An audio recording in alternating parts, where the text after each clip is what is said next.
طبعا قابلتوا ناس كتير في حياتكم اتخدعتوا فيهم واتصدمتوا، وما كنتوش متوقعين ان ممكن يحصل منهم كل ده، وكنتوا بتقولوا ده حبيبي وعشرة عمري وهم السند وهم الظهر وهم الامان وما اقدرش نعيش من غيرهم. وفي الاخر وقت المصلحة ووقت الجد كله سابك، كله سابك لكسرتك، وسابك لحزنك، وسابك لألمك وأوجاعك.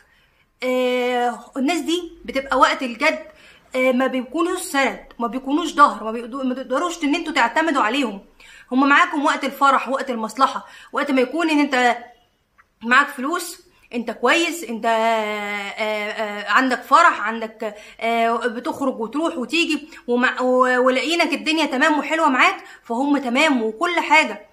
ولكن وقت الجد ووقت انك تقع ووقت انك يحصل لك اي مشكله بتلاقيهم خلاص فص ملح وداب، ما بتلاقيهمش في حياتك، وبتبقى تيجي تدور عليهم ما بتلاقيهمش، بتتصدم فيهم وتقول هو انا معقول الناس دي اللي انا كنت بحبها بجد، الناس اللي كنت بتمنى رضاها، هي دي الناس اللي انا كنت بتمنى ان هم يفضلوا في حياتي دايما؟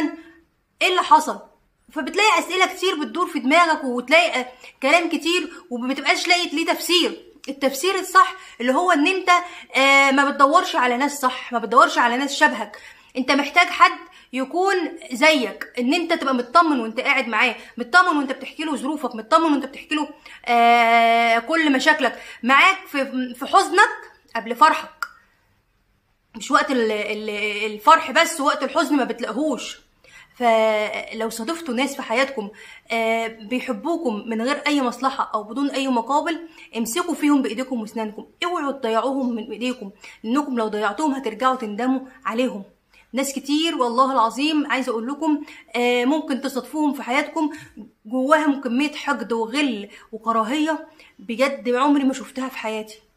فالناس دي ما قلتلكوش ان انتوا تكرهوا، لا، لاني مش من صفاتنا ولا من صفات رسولنا الكريم ولا ربنا سبحانه وتعالى علمنا على الكره، ولكن ربنا قال احترس من كل اللي حواليك. حاول ان انت عامل الناس معامله طيبه ومعامله حسنه، ولكن ما تعرفش حد سرك، ولا تعرف حد اسرارك، ولا تعرف اي حد عن حياتك اي حاجه.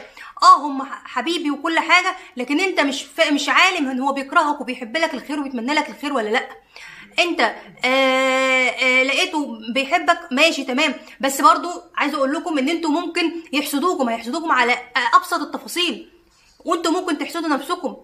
انتوا متخيلين ممكن الموضوع يوصل معاكم لحد فين؟ فيا جماعه بالله عليكم ما وبترجعوا تقولوا هو احنا اللي بيحصل لنا ده ليه؟ احنا اتحسدنا ليه؟ لان انت مخلي حياتك على الملأ، مخلي حياتك كلها الناس عارفه عنك كل حاجه، الناس كلها عارفه حياتك، عارفه انت بتاكل ازاي وبتشرب ايه وبتعمل ايه، واتجوزت ولا لا، خطبت ولا لا، معاك فلوس ولا معاكش فلوس. فكل ده مش صح، لان عين هتحب والف هيكره. فيا ريت تحذروا من النقطه دي، وتخلوا الكلام ده حلقه في ودنكم، ان انتوا ما تخلوش حياتكم تبقى على الملأ وعلى المشاع. انتوا بيقول لك واما بنعمه ربك فحدث ما بينك وبين ربك، احمد ربنا واشكره على نعمه، على اللي حصل لك، على ان هو كرمك بالشيء ده او بالحاجه دي اللي انت كنت بتتمناها. ولكن مش تروح بقى الناس فاهمه كلمه واما بنعمه ربك فحدث دي غلط، فاهمين ان انت طالما انا ربنا كرمني بحاجه اروح بقى وافرح واقول ده انا ربنا كرمني بكذا، وربنا كرمني بفلوس، ده انا في وفي ويقعدوا يفرحوا ويتنططوا، وفي الاخر يلاقوها تضيع منهم. ناس كتير تلاقيها مقدمه على وظيفه وتروح تقول لاقرب الناس ليها ده انا جاني وظيفه جميله وجاني مش عارفه ايه، وفي الاخر تلاقي الوظيفه دي راحت منهم في غمضه عين. ما هو بسبب الحسد، بسبب ان اللي قدامك انت حكيت. انت ممكن تحسد نفسك لو انت تبقى فرحان قوي وتتكلم لا انا اصلي ركعتين شكر لله واشكر ربنا بيني وبين ربنا ان انا ربنا كرمني بالوظيفه دي. برضو بنت ممكن يكون متقدم لها عريس، وطبعا عريس مبسوط وعريس غني وكويس وعلى خلق ومحترم، وتيجي تروح تقول لاصحابها اما انا ربنا كرمني بحته عريس ده بيعمل لي كذا وبيتمنى لي الرضا ده وبيعمل لي مش عارفه ايه، وفي الاخر تلاقي بدون اي اسباب وبدون اي مقدمات الخطوبه اتفركشت، ما هو ده برضه بسبب ايه؟ بسبب الحسد وبسبب العين. ما تتكلموش على اي حاجه تخصكم او اي حاجه في حياتكم، لان انتوا ممكن تتكلموا مع اقرب الناس ليكم فهيحسدوكم. ما تفكروش تقولوا لا ده استحاله، ده اختي هتحسدني، ده صاحبي هيحسدني، ده صاحبتي مش عارفه هتحسدني، ده مين هيحسدني. الحسد ممكن يجيلك من اقرب الناس ليك. فخدوا بالكم يا جماعه، والله العظيم انا بكلمكم عشان مصلحتكم، لان ناس كتير بجد اتاذت بسبب السحر ده، بسبب الحسد. ناس كتير اتاذت، وبرضه بيتعمل لهم اسحار. ممكن صاحبتك تغير منك تعمل لك سحر.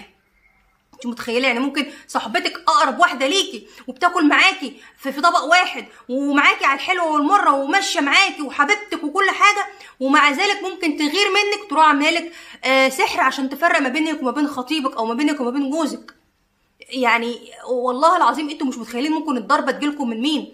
فاحذروا يا جماعه، حرص ولا تخون، لان هو ده ربنا امرنا بكده، ان احنا ما نشكش في كل اللي حوالينا، لان الشك ده مش من صفات النبي صلى الله عليه وسلم عليه افضل الصلاه والسلام. احنا من جوانا نبقى مطمنين وسايبين توكلنا على ربنا، ولكن ناخد بالنا ونحذر من كل اللي حوالينا، علشان يا جماعه ما ترجعوش تندموا بعد كده، وترجعوا تقعوا في اخطاء كتير، وتقعوا في المحظور، وان ناس كتير حياتها تتفركش وحياتها تبوظ بسبب الحسد، او بسبب سحر، او بسبب اصدقاء حواليكم بيكرهوكم او بيتمنوا لكم الشر. وربنا يسترها معانا جميعا، وربنا يبعد عننا كل اذى وكل شر.